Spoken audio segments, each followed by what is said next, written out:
Bueno, buenas tardes. Vamos a empezar la última sesión del día, sin duda la más interesante por los ponentes que hay. Muchas gracias a la organización del BIM Summit por invitarme a moderar esta sesión. Sin duda sería la que más me hubiese interesado como oyente, por tanto agradezco poder hacer las primeras preguntas. Viendo las anteriores e interesantísimas presentaciones que ha habido, está claro que ya estamos acostumbrados a que no existe un solo software mágico BIM que resuelve todos los problemas. Esto, lógicamente, en este foro no hace falta decirlo porque todos lo conocemos, pero sí que cuesta hacer entender a la gente que se va incorporando. Quizás, y yo creo que está muy bien preparada la sesión que viene a continuación, porque vamos a hablar en 3 etapas diferentes en las que hay nuevas apps, como están nuevas aplicaciones, nuevo software, que lo que incide es en un BIM real de todo el ciclo de vida del edificio, tal y como queremos que sea todo. Y, por tanto, evidentemente necesitaremos nuevo software, aplicaciones, programación. Además, el orden que hemos previsto yo creo que puede incidir en esa parte. Empezaremos con la parte de Visual Arc, en la parte de diseño de geometrías complejas que se utilizan mucho con Rhino, con Grasshopper. Posteriormente tenemos al ponente de Construsoft, que nos hablará de una cosa importantísima, que es la industrialización real de la construcción y cómo fabricar la parte, en este caso, de las estructuras. Y, por último, el último ponente de la empresa de Final Cut, en una parte importantísima que cada vez es más importante en todas las obras, como son las aplicaciones móviles que sirven para una mejor construcción, más óptima y más fácil para todos los que están en la obra. Por tanto, vamos a empezar en esta primera parte. Muchas gracias a Francesc Sala, de la empresa Visual Arc. Es arquitecto y product manager de varias aplicaciones de la empresa Asuni, entre ellas Visual Arc, que es la que nos va a explicar a continuación. Muchas gracias. Muchas gracias, Óscar. Muchas gracias a la organización por darnos la oportunidad de hablar sobre esta solución BIM, que es Visual Arc. Es un programa que funciona sobre Rhino, que seguramente muchos ya conocéis, y Grasshopper también. Para los que no conozcáis Rhino, bueno, es una plataforma, es un programa de modelado 3D que también sirve como plataforma para que otros desarrolladores pues, le añadan herramientas, aplicaciones, para darle más funcionalidad, ¿de acuerdo? Entonces, puede ser aplicaciones de arquitectura, de imagen, de cualquier cosa. Básicamente, Rhino se usa en unos campos totalmente distintos, desde el diseño industrial, el diseño de coches, barcos, mecánico, joyas, muebles, animación, calzados, es decir, la escala va desde una cosa muy pequeña, como una joya, a proyectos de arquitectura gigantes, ¿no? Y es aquí donde Visual Arc le añade funcionalidades BIM para poder desarrollar proyectos de cualquier complejidad, ¿vale? Y poder sacar todo lo que es la documentación de un proyecto. Entonces, bueno, decimos que Visual Arc le añade herramientas de BIM flexible, BIM porque todo se gestiona desde el modelo 3D, toda la documentación se genera a partir del modelo 3D y se actualiza en cada cambio, porque ofrece una serie de objetos paramétricos que tienen la información en la geometría, por lo tanto, luego podemos listarlo, podemos saber cantidades de estos objetos, los volúmenes, la área, etcétera. Incluso podemos añadir información nueva a estos objetos. Y porque es mucho más cómodo trabajar con estos objetos paramétricos, un muro que simplemente le dice si quiero que sea de 3 metros o de 4, que no modelar con geometría robusta, con sólidos, sin información. Otra característica que Visual Arc añade Rhino es el poder intercambiar modelos entre Rhino y otros programas a través del formato IFC, que bien conoceréis, ¿no? En este ejemplo, un proyecto hecho con objetos de arquitectura Visual Arc, luego se exporta a IFC y el Revit, en este caso, identifica los muros, las columnas y las carpinterías como nativas. Por lo tanto, el flujo de trabajo es muy útil para empezar a modelar de una forma cómoda y ágil, sobre todo con geometrías más complejas en Rhino, y luego llevar este modelo a otros programas, en este caso Revit, para seguir el desarrollo o para compartirlo con otros equipos. Entonces, hablamos de BIM flexible porque Visual Arc se aprovecha de estas capacidades que tiene Rhino de trabajar con formas libres, formas complejas. Rhino trabaja con la tecnología NURBS, que es aquella que con muy pocos puntos de control se consigue una precisión total. Por eso también Rhino se usa mucho para fabricación, para modelar modelos que luego se imprimen en 3D o se llevan a fabricación. Y Visual Arc se aprovecha de estas herramientas para trabajar con NURBS, con geometría compleja, para incorporarlas en sus objetos. Flexible también porque, bueno, para los que no conozcáis Grasshopper, que es un editor algorítmico visual, pues Visual Arc se integra totalmente en Grasshopper. Vendría a ser otro plugin que va sobre Rhino y todos los objetos de Visual Arc se pueden crear también desde Grasshopper. En este ejemplo podéis ver una rutina generada desde Grasshopper, desde la cual, a partir de un sólido, pues se obtiene la altura de este sólido, se divide en una serie de puntos, se pone un plano en cada punto que genera una intersección con el sólido inicial. Por lo tanto, luego obtenemos los contornos de esas intersecciones y con esos contornos creamos forjados. Por lo tanto, con una definición muy sencilla podemos dividir un sólido con diferentes plantas. Y siempre, desde el primer momento, tenemos el control pues, de la distancia entre los sólidos, del grosor de los forjados, etcétera, etcétera. Y uno puede crear sus propias herramientas, sus propias rutinas de este tipo de geometría. Por lo tanto, el poder que te da Grasshopper para modelar cualquier cosa es enorme. Luego os enseñaré en vivo algún ejemplo para que también lo podáis ver. Otra función útil en términos de IFC, claro, en un proyecto hay objetos normales como muros y puertas, pero también podemos crear sólidos como el que veis aquí, ¿no? Que puede ser una forma más compleja. En cualquier momento uno puede asignar información a estos objetos, por ejemplo, decirle que esto sea un forjado. ¿Vale? Entonces, a través del etiquetador IFC, pues podemos decir que esto sea un forjado y cuando lo exportemos a IFC, esto se va a entender como un forjado. ¿De acuerdo? Por lo tanto, Visual Arc te da la opción de añadir información a no solo los objetos propios de Visual Arc, sino también cualquier tipo de geometría en Rhino. O cualquier geometría que uno importe en el programa, obviamente. Bueno, aparte, existen todas las herramientas tradicionales 2D para crear documentación, anotaciones, trabajar en espacio-papel, etcétera. Y luego pues, están las herramientas para generar vistas de arquitectura, asignar materiales, con otros plugins para render, pues, sacar vistas fotorrealistas. Como os decía, una de las aplicaciones de Rhino es el poder llevar modelos a impresión, ¿no? Como ese caso que veis aquí. Simplemente, al final, lo que se necesita es una superficie cerrada, un sólido cerrado, para que la máquina lo entienda como un sólido para poderlo imprimir. Y luego, pues, evidentemente, los objetos de Visual Arc, pues, a través de una conversión entre polisuperficies y haciendo una unión booleana, se pueden convertir en sólidos que, a través del formato STL, que es el más común, se puede llevar a impresión. Os quiero mencionar algunas novedades de la versión que hemos sacado recientemente, porque considero que son muy útiles. Siempre que se trabaje dentro de Rhino, por ejemplo, para trabajar con diferentes niveles, pues Visual Arc te da la herramienta de un administrador de plantas para esconder y mostrar plantas o trabajar a diferentes alturas, que es muy cómodo. Y de la misma manera hacerlo con secciones, es decir, tenemos varias líneas de sección y activando una sección dinámica podemos ver el modelo en 3D en sección, lo cual también nos da una vista muy interesante para explicar cómo es el modelo para trabajar desde el interior.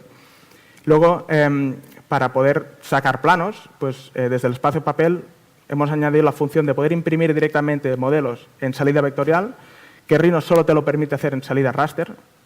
Por lo tanto, en un espacio papel, pues colocas una planta en una vista, una sección en otra, una vista 3D, y esto lo puedes imprimir directamente en una buena calidad de impresión, en salida vectorial.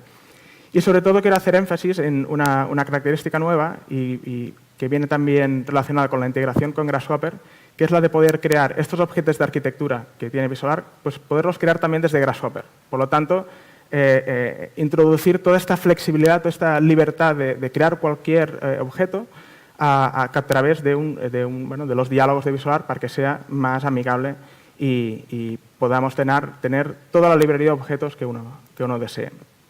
Aparte hemos añadido nuevos objetos que pueden tener una doble representación, tanto cuando lo vemos en 3D como cuando lo vemos en planos. Y lo que os decía al principio, el poder añadir información a cualquier objeto, ya sea de VisualArc o de Rhino.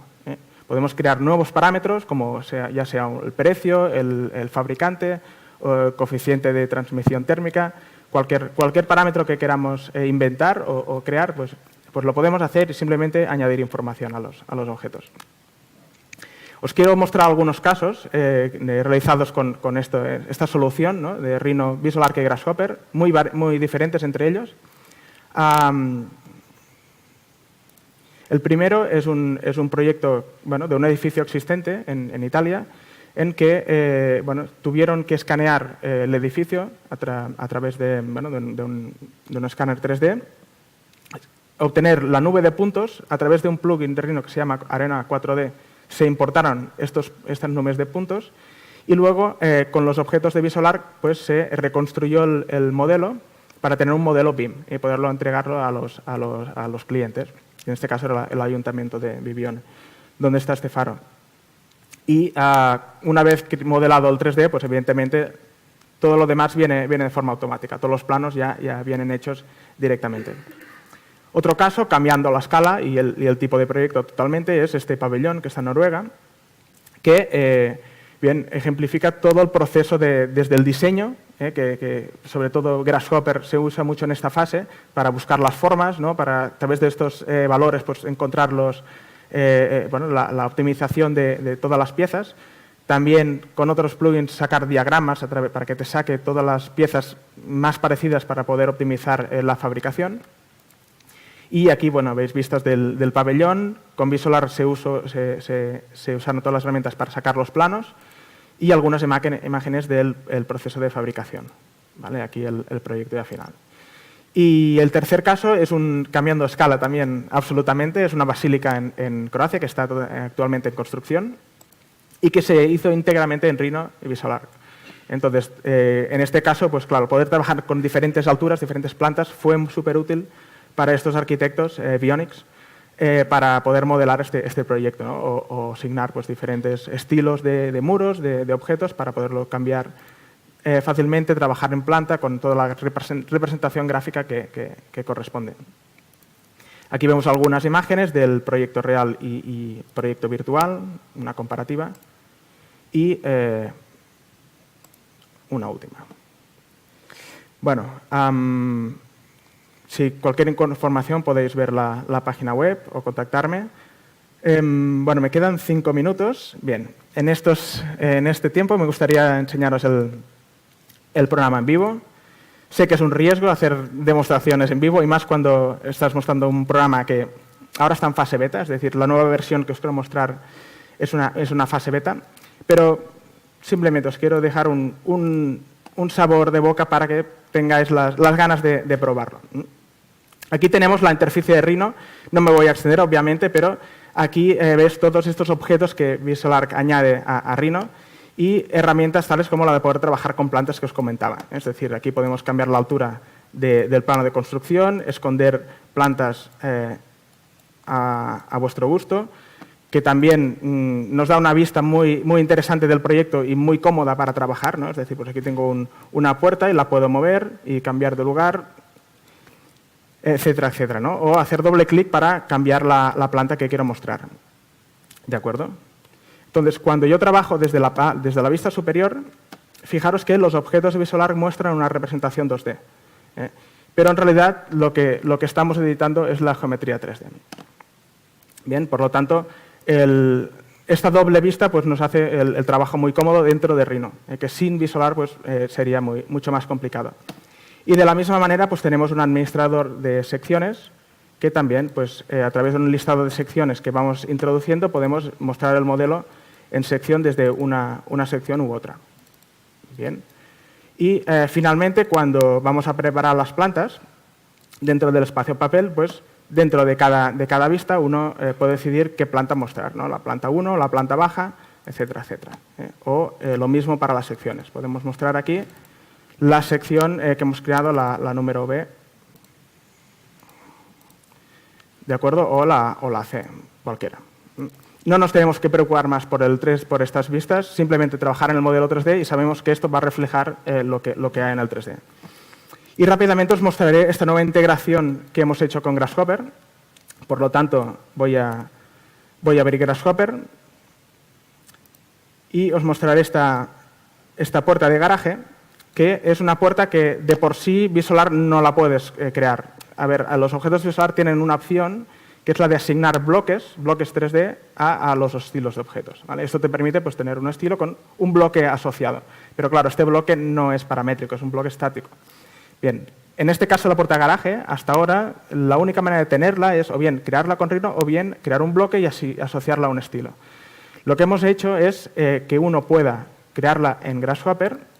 Esta es una puerta que tiene los siguientes parámetros, tiene como una amplada, ¿no? una altura, unos grosores, una abertura de estas hojas. Esto tenemos estos valores de entrada y de salida tenemos dos componentes geométricos. Por un lado las hojas y por el otro el marco. Bien, yo guardo esta definición y lo que vamos a hacer es crear un nuevo estilo de puerta. Bien, y veis que aquí hay la puerta convencional de VisualArt y la opción de crearlo desde estilo de Grasshopper. Bien, pues vamos a seleccionar este archivo que acabamos de guardar. Aquí veis ya la geometría que en realidad la genera Grasshopper desde atrás, aunque no lo veamos, y los componentes geométricos que había como cajitas en la definición. Aquí tenemos el listado de todos los parámetros que definen este objeto. Y entonces, cada uno podemos decidir si son editables por estilo, por objeto o esconderlos, ¿no? Que sería el by definition. A veces ya hay valores que simplemente son de cálculo, por lo tanto no los queremos mostrar. También hay tipos de valor, en este caso la abertura pues, que sea por porcentaje. Y finalmente, cuando ya tenemos este objeto como uno más dentro de la biblioteca de estilos del programa. Por lo tanto, vamos a escogerlo y ya lo podemos insertar aquí en el modelo. Y evidentemente podemos echar un vistazo a sus propiedades y vemos que las propiedades son las mismas que hemos definido por objeto. Por lo tanto, podemos ir modificando in situ el objeto. Esta integración, evidentemente, pues, nos da una flexibilidad total para que uno cree sus propios objetos paramétricos con cualquier tipo de libertad de diseño, evidentemente. Y me quedan 0 segundos, por lo tanto, les agradezco la atención y muchas gracias.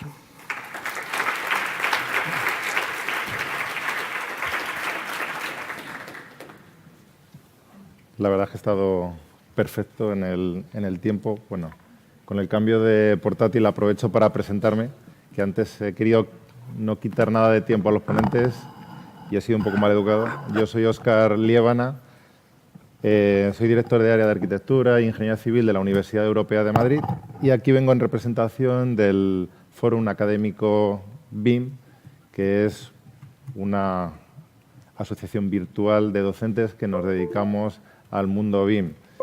Precisamente enlazando con esta ponencia, yo creo que es clave este tipo de aplicaciones y software para que no exista lo que ha habido en una primera etapa, sobre todo en las escuelas de arquitectura, que BIM se asocia solo a la construcción y Rhino con Grasshopper y otros software de diseño es para el diseño de la arquitectura.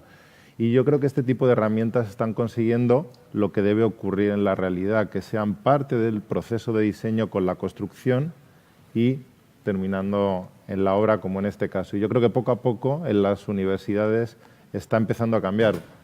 Evidentemente, para un estudiante es muchísimo más fácil utilizar programación, varios software, varias aplicaciones, plugins en el software. Por tanto, para ellos no es importante. Bueno, he podido enrollarme lo justo para hacer el cambio. Ahora, como soy profesor de estructuras, pues tengo mucho más cercana a esta ponencia, que es del mundo de las estructuras. Josep Cosculluela, que es de Construsoft, es ingeniero y socio constructor, ha sido el responsable de la expansión por Latinoamérica de Construsoft. Bueno, muchísimos años ya de experiencia, pero sobre todo yo creo que ser certificado de BDC en Stanford ha cambiado también mucha de la visión que muchas veces hemos comentado y de la que estoy totalmente de acuerdo, que es en la realidad de la industrialización de las estructuras de edificación, no solo en la estructura metálica, que quizás tiene más experiencia, sino también en el hormigón in situ. Bueno, muchas gracias. Gracias, Óscar. Bueno, la verdad es que estoy como en casa, porque soy barcelonés y aquí hace un frío como en Chile, donde vivo ahora mismo, o sea que me siento doblemente en casa. Gracias a todos por estar aquí, gracias por quedarse a nuestra charla, por preferir nuestra charla. Quería hacerles una pregunta previa. ¿Cuántos de ustedes trabajan en una constructora directamente? Si pudiera levantar la mano. Muy bien. ¿Y como subcontratistas? ¿Cuántos de ustedes son subcontratistas de una constructora? O sea, tenemos más constructoras que subcontratistas. Muy bien. Estupendo. Construsoft, a ver si cómo pasa.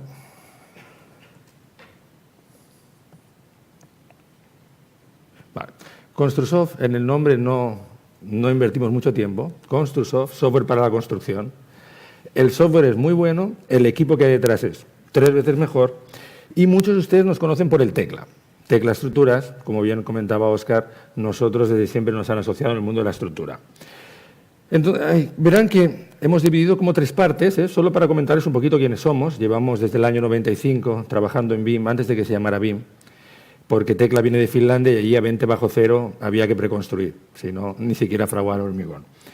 La parte de hacer el modelo sería Tecla, la parte de gestionar de modelo de estructura sería Tecla, la parte de hacer el 4D y 5D sería Vico y después ahora recientemente hemos añadido también un software en nuestro portfolio que es para plantas industriales. Muy bien. Entonces, quizá lo mueva con este porque no me hace mucho caso.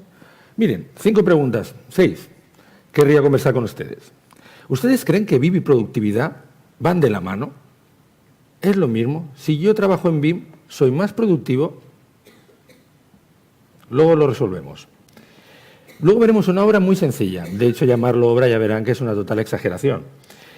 Después, la siguiente pregunta será ¿quién debe realizar el modelo? Y sobre todo, ¿quién debe pagarlo? Yo en muchos años y en muchos países, nosotros tenemos oficina directa en Barcelona, Madrid, Santiago, Lima y Bogotá, hay muchos clientes que nos dicen, ya, pero esto no me lo pagan, esto lo tengo que hacer yo, ¿quién lo tiene que pagar? Y muchas veces a mí me sorprende que no llegamos a tratar quién debe pagar el modelo, quién se aprovecha del modelo. Luego les hablaré un poquito, Óscar lo comentaba, yo me certifiqué en Stanford de BDC y de hecho les digo que mañana viene Martin Fisher, que fue profesor mío allá, no se pierdan por nada del mundo esa presentación y es un poco cómo se trabaja en Virtual Design Construction. Después, ¿qué información tendrá la constructora cuando trabaja en este flujo de trabajo? Y luego algunas experiencias reales ya construidas que se han realizado en el continente americano de lo que les voy a explicar. Bueno, para que no me pille el toro, vamos a empezar. BIM y productividad. Les voy a explicar qué dijeron en el gobierno de Chile, hicieron un análisis y miraron por qué la construcción, ven que es una línea horizontal azul, no crece la productividad.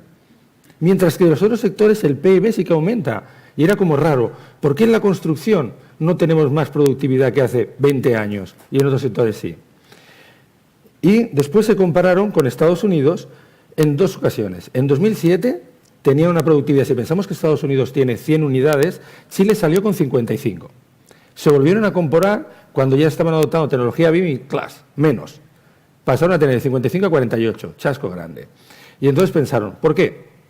Y concluyeron que hay que prefabricar y concluyeron que si está fragmentada la información no funciona bien. Es decir, yo les hago una reflexión. Si ustedes trabajan con la plataforma que sea, de la naturaleza que sea, el 3D más mágico que se puedan imaginar, pero acaban en un plano en papel, tendrán la misma productividad que hace 50 años.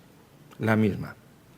Posiblemente conseguirán proyectos mejores, pero con una productividad muy similar. Siempre que en un eslabón hay papel, tenemos la misma productividad que hace 50 años.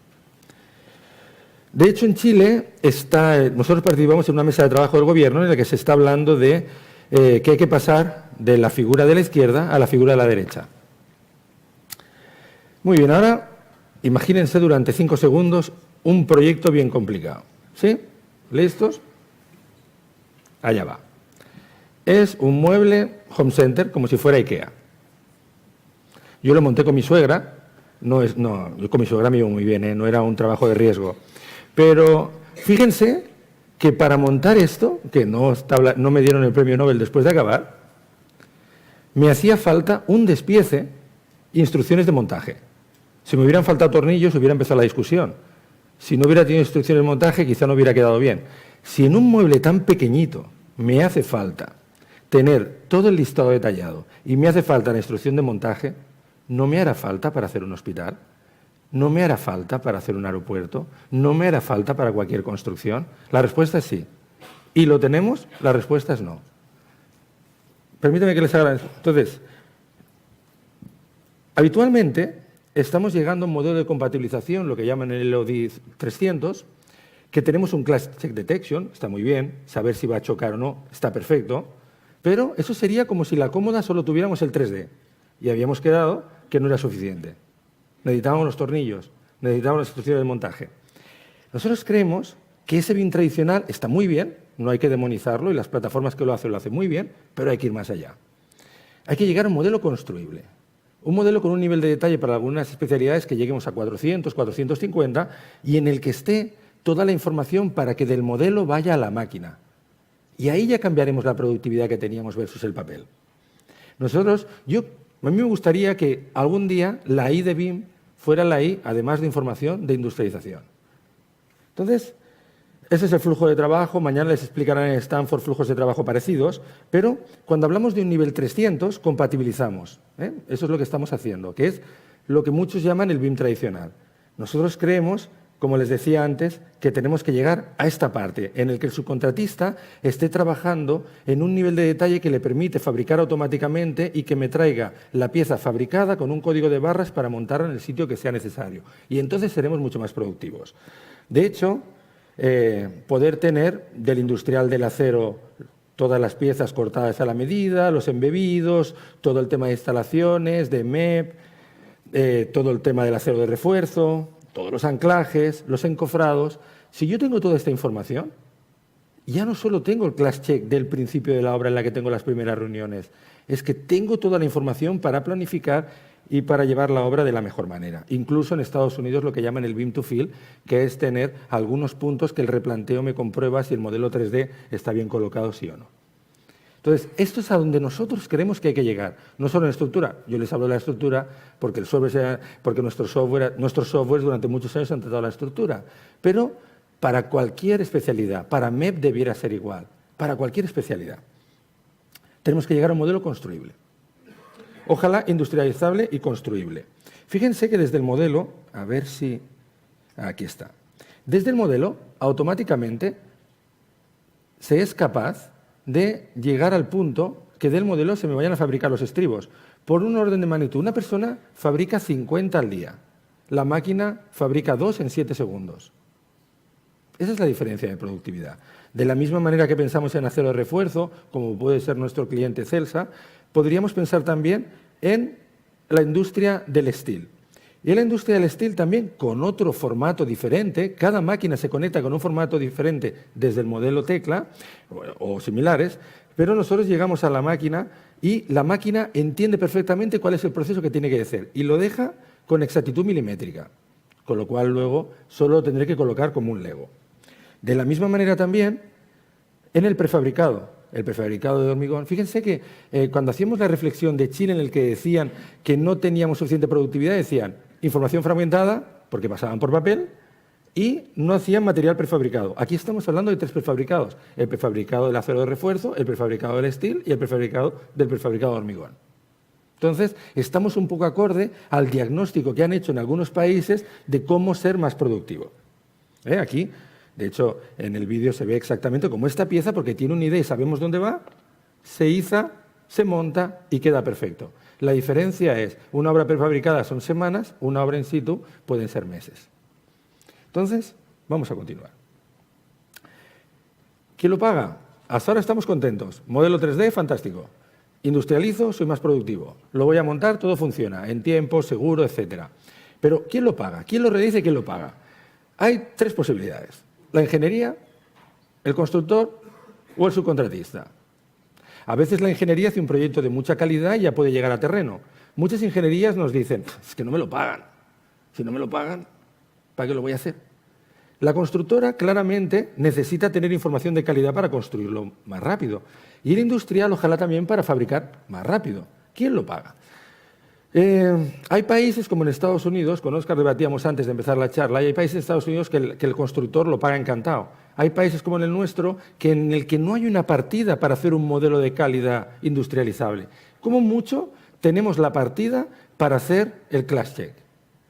Lo que hemos visto es que normalmente la constructora el 75% del dinero lo dedica a subcontratar. Entonces tendría lógica que a un subcontratista le dijera, yo te contrato por tantos millones de dólares, pero no me vas a dar el producto únicamente, me vas a dar un modelo bien realizado en el que yo identifique perfectamente dónde está tu producto.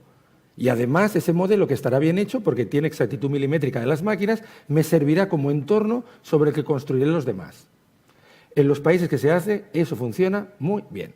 Con lo cual, podríamos concluir que sería bueno que lo realizara el subcontratista y que lo pagara la constructora. Pero no como un servicio adicional, sino que en vez de venderme un commodity, me vendas un valor agregado.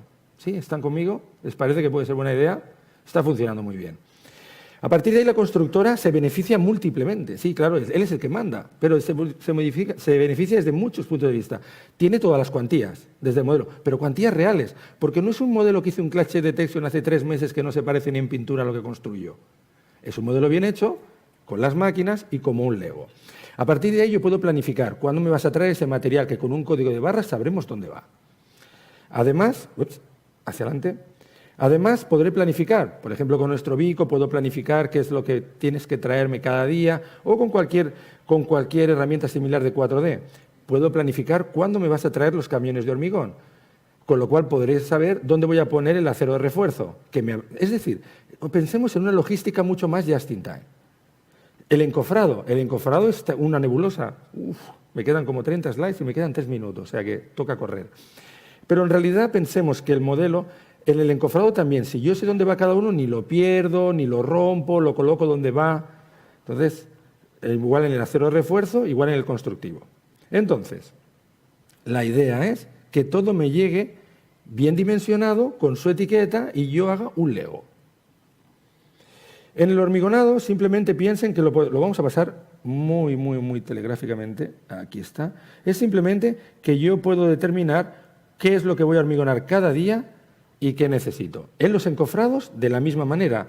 Fíjense en este encofrado, en vez de tener papeles donde no sé dónde va cada parte, lo rompo, lo modifico, no sé dónde va, en lugar de decir, este va aquí y tenerlo bien controlado. ¿Cuánto dinero es eso?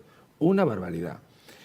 Por ejemplo, como podría ser un cliente nuestro como Celsa, este sería el flujo productivo que tendría desde el modelado hasta pasarlo por la máquina, hasta servirnos, just in time, el material que le hemos pedido, el día que le hemos pedido, con la calidad que le hemos pedido. Entonces, la metodología, para que vean un poco cómo se realiza con el sistema de Stanford, primero, obviamente, empezamos con el Clash Check Detection. Siempre hacemos el modelado y en el modelado tendremos todas las especialidades, tenemos que saber si todo funciona bien. Pero, una vez estamos ahí, tenemos la compatibilización en la que tendremos los RFIs. Un pequeño consejo, si me lo permiten, nosotros que estamos en 15, 16 proyectos en este minuto como consultores, además de la venta del software, hagan que venga el industrial a la caseta con ustedes. Si ustedes tienen que poner armaduras, acero de refuerzo, que venga el montador, que venga el fabricante, que esté el jefe de obra y tomen decisiones sobre algunos choques, no sobre todos, pero sobre los que dan dinero. Y a partir de ahí decidamos cómo va a ser, que nos lo fabriquen y el montador ya sabe lo que le va a venir y cómo y lo haremos mucho mejor. Eso es productividad. Fíjense que en ningún momento estamos hablando de planos. En las reuniones, ya le explicarán mañana, Martín le explicará, reuniones absolutamente colaborativas, todo el mundo de pie en la reunión opinando cómo se va a hacer, pero opinando sobre un flujo productivo, sobre material industrializable. De hecho, por ejemplo, BIMobject, comentarles también, en esa misma filosofía, lo que pasa a tener es todos los elementos del industrial para que ustedes lo puedan modelar de la mejor manera y lo puedan pedir de la mejor manera. Olvidémonos del papel. Pensemos en que el industrial me dé su material para que yo lo ponga en mi modelo, para que me lo traiga el día que toca y todo funcione bien. Eso es muy diferente a construir con construcción tradicional. Y esto mismo llegaría a campo. El modelo tiene que llegar a campo, si no, no sirve de nada o no sirve como debiera. ¿Me dejarás un par de minutillos más? ¿Sí? Entonces, no solo estructura, me adelanto un poquito y quiero enseñarles también cómo el MEP o cómo todas las bandejas de instalaciones prefabricadas las subimos, las colocamos, nada que ver con la construcción tradicional. Esto es preindustrializar. Esto es lo que hacen todos nuestros clientes. Esto es lo que tiene que exigir la constructora. Esto es lo que le tiene que pedir a la subcontratista. Esta es la manera de trabajar que les explicarán mañana.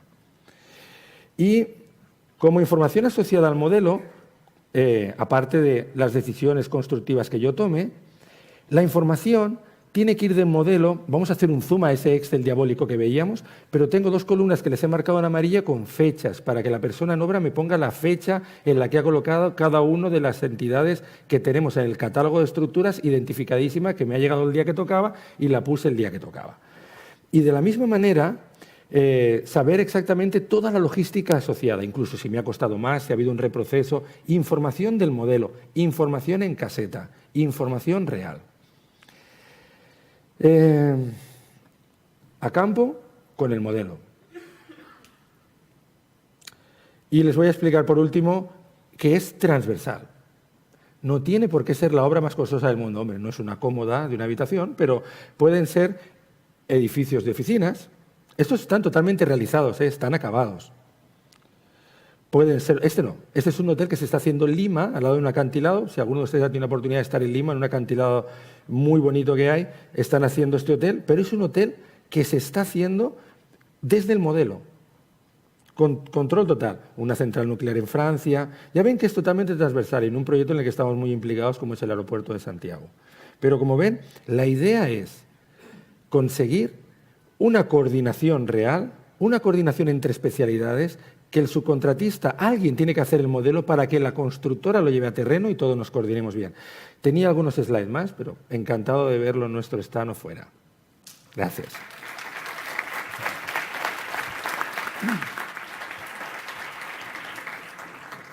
Muchas gracias, Josep. Y por último, para cerrar este círculo y aprovechando que ha salido la productividad, evidentemente toda la industrialización va a ser clave en la siguiente ponencia que viene ahora, porque los operarios que estarán en esas obras son los que van a necesitar los dispositivos móviles con las aplicaciones que puedan aprovechar estos modelos, estos despieces y estas planificaciones. Por tanto, presento a Aurélien Blaja, de Marketing Director de Final Cut, que nos va a hablar sobre todo de dispositivos móviles. Muchas gracias. Thank you, Oscar. Hello, everyone. Thank you very much for having us to speak here. Bien, muchas gracias y muchas gracias especialmente a Ignasi por permitirnos estar aquí en esta última sesión del día y prometo ser breve. Bien, el tema del que voy a hablar hoy es cómo llevar BIM al terreno, a la gente que trabaja sobre el terreno y conseguir que todo el mundo en el lugar de las obras participe y esté involucrado. Yo soy Aurélien Blaja, soy director de marketing de Final Cut y trabajamos con aplicaciones destinadas a la gente que trabaja sobre el terreno, desarrolladores, arquitectos, personal técnico, etc. Si lo pensamos bien, hoy en día todos en nuestro bolsillo tenemos aplicaciones en los smartphones o las tablets. Utilizamos aplicaciones como Uber, Google Maps, cualquiera. Y el éxito de estas aplicaciones es masivo. ¿Por qué? Pues porque gozan de una adopción o uso masivo. ¿Por qué las utiliza tanta gente? Pues porque están muy bien diseñadas, son fáciles de utilizar. Y simplemente, por ejemplo, en este caso, con Google Maps, introduces la dirección y te dice cuánto tiempo vas a tardar hasta allí. Pues imaginad si eso fuera posible, lo mismo con el BIM, introducir un proyecto y que te diga cuál es la fecha de entrega de este proyecto en BIM.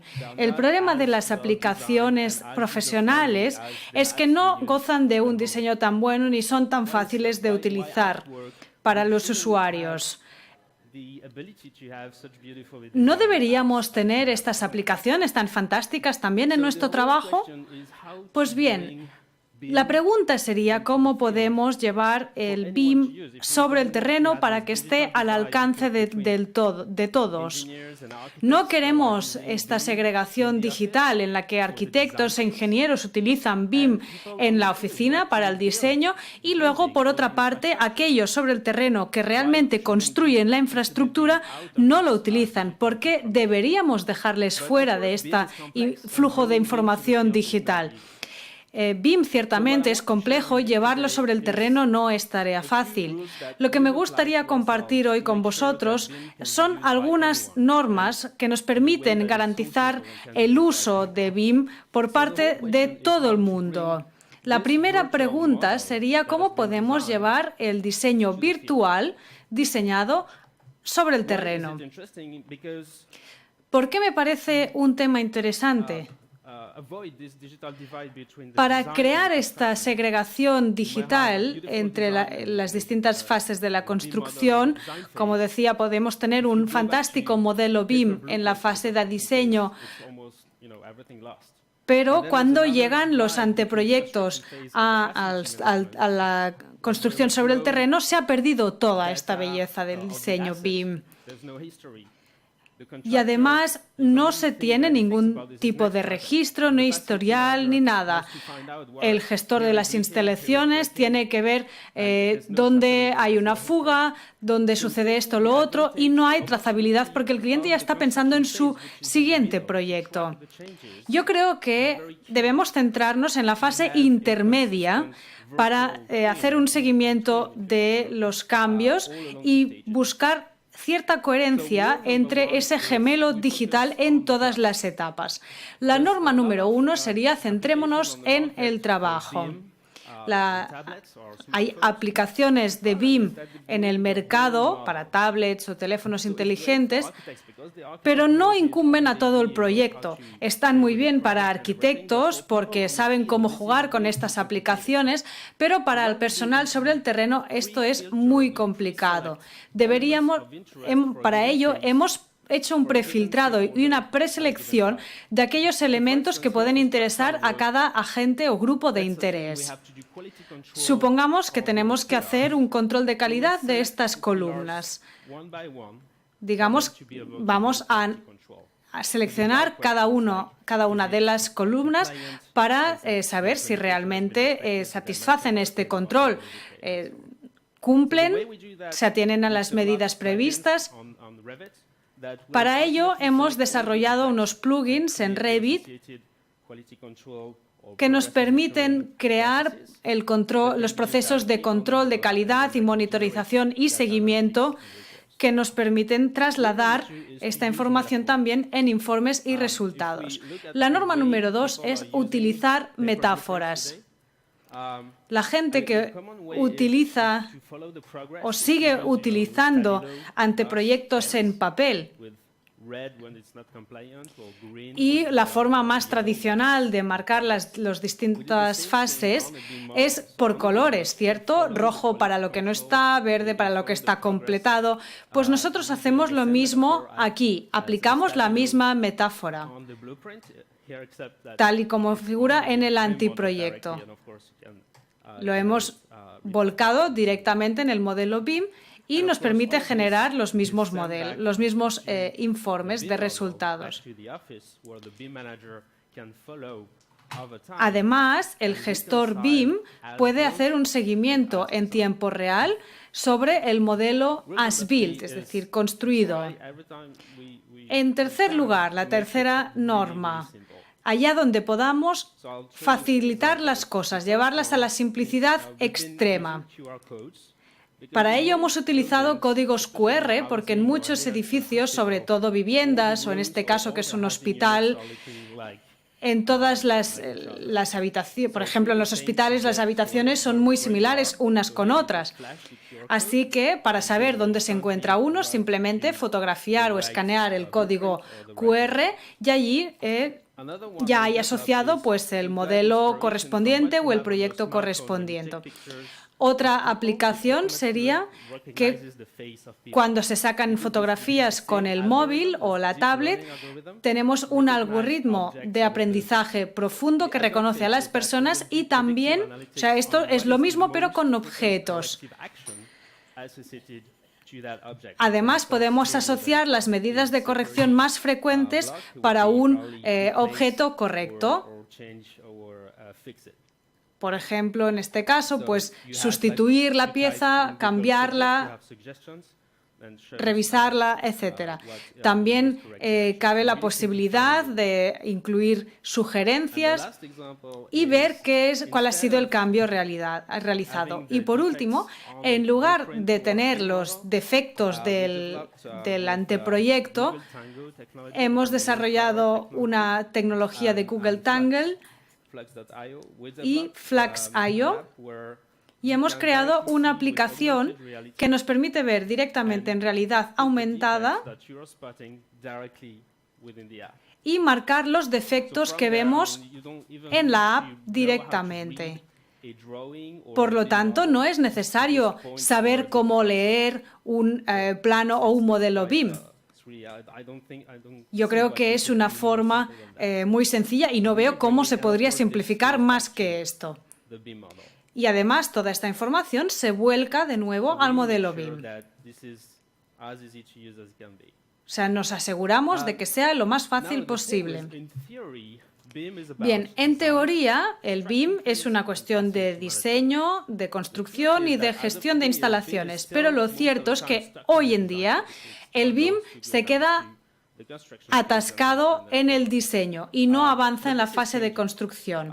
Sin embargo, esto está cambiando. Hicimos un estudio en entre marzo de 2016 y marzo de 2017 y hemos constatado un cierto cambio. Hemos visto que cada vez hay más constructores que emplean el BIM parcialmente en la fase de construcción y no vemos que haya un descenso.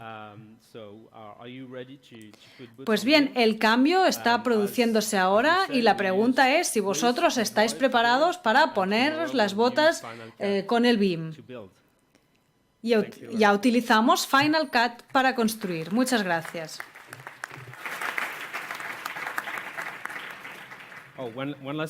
Una última cosa. Estamos buscando socios españoles, así que si alguien está interesado en ayudarnos aquí en España, será más que bienvenido. Bueno, muchas gracias. Con esta ponencia acabamos la sesión de esta tarde. Si hay alguna pregunta del público, todavía tenemos 5 minutos. Si no, la hago yo.